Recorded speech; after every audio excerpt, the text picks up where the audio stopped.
Non, absolument pas. J'en pense que c'est déjà très compliqué d'aller en prison dans notre pays et qu'il faut quand même être passé par la case garde à vue plusieurs dizaines de fois pour intégrer les prisons. Donc on est là dans l'idéologie laxiste par excellence qui caractérise le gouvernement depuis le début de la mandature.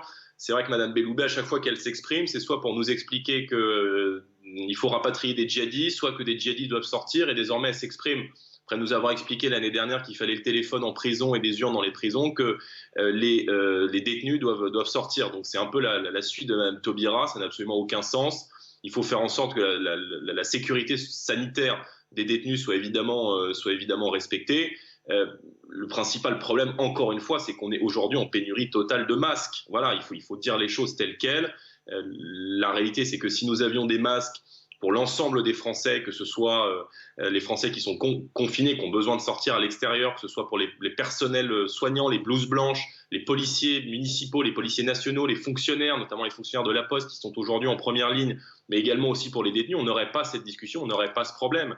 Donc le gouvernement a géré cette crise avec amateurisme, il faut dire les choses, il y a un certain nombre de choses qui ne sont pas dites, et encore une fois, on en revient systématiquement au même. Pour répondre à votre question, le principal problème, c'est qu'aujourd'hui, on est totalement dépendant pour les masques, que cette question n'a absolument pas été anticipée, et qu'on est totalement vulnérable. Maintenant, s'agissant de la libération d'un certain nombre de détenus, pour nous, c'est évidemment non. Écoutez, je ne vais pas vous dire le contraire, ça fait des années, des décennies que nous défendons ces principes de bon sens. Je vois qu'en ces périodes de crise, qu'il faut malheureusement être en crise aujourd'hui en France pour en revenir au fondement de l'État, au fondement de l'État stratège, c'est-à-dire la maîtrise des frontières, c'est-à-dire le protectionnisme en matière économique, c'est-à-dire effectivement, vous le soulignez à juste titre, la possibilité de nationaliser lorsque des secteurs stratégiques sont en danger. J'ai entendu également Bruno Le Maire, dans la même déclaration dont vous parlez, demander à l'ensemble des grandes surfaces françaises, en cette période difficile, de se fournir en priorité chez nos agriculteurs locaux, chez nos agriculteurs français, et avoir 100% de fruits et légumes qui viennent de notre pays. Ce sont évidemment de très très bonnes mesures. Maintenant, je regrette qu'il faille une crise pour appliquer ces principes de bon sens. Et on se rappelle effectivement que malgré l'affaiblissement de l'État, l'État reste quand même une institution extrêmement puissante qui est devenue aujourd'hui vulnérable par les politiques d'austérité qui ont été conduites, parce que on vit une situation difficile, non pas seulement, j'évoquais la police tout à l'heure, mais aussi évidemment dans la santé, où aujourd'hui on a supprimé des lits pendant des années et des années, où nous avons les infirmiers et le personnel soignant le moins bien payé de l'OCDE. Donc effectivement, je me réjouis qu'on prenne ce type de mesures. C'est un petit peu la politique du en même temps. Nous, on a soutenu depuis le départ l'idée d'un confinement assez total, parce qu'en réalité, on a donné beaucoup d'injonctions contradictoires aux Français.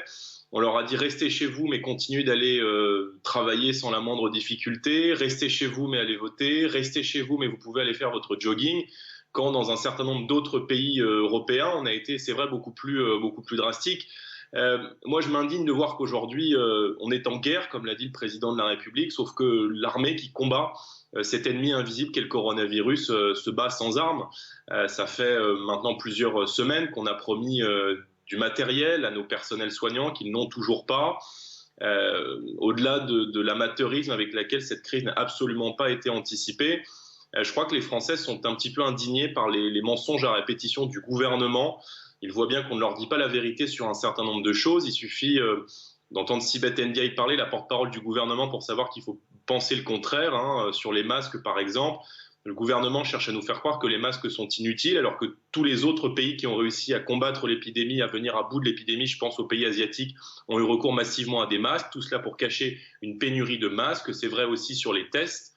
On explique que tester massivement, il y a quelques semaines, le gouvernement nous expliquait que faire des tests massifs ne servait à rien, alors que les pays asiatiques qui se sont sortis de cette crise ont fait massivement des tests, et cela cache en réalité une pénurie totale, une impréparation totale de la part des gens qui nous dirigent face à cette épidémie.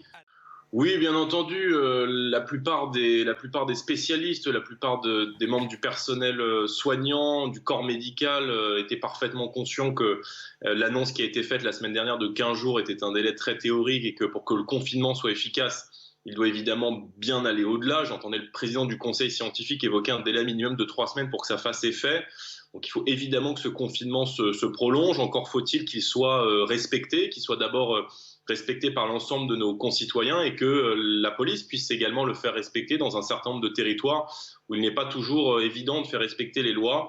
Je veux dire évidemment à nos compatriotes que plus ils seront assidus à ce confinement, plus tôt évidemment nous casserons la contagion et plus tôt nous sortirons et le pays sortira de cette épidémie, je l'espère.